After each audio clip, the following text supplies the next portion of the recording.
واقعی آج زمین اور آسمان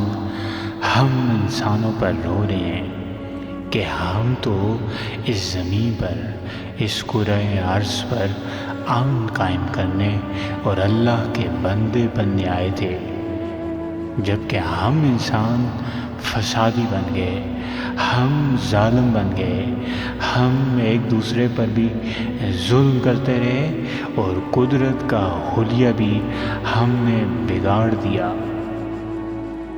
سورہ روم آیت 41 کا مفہوم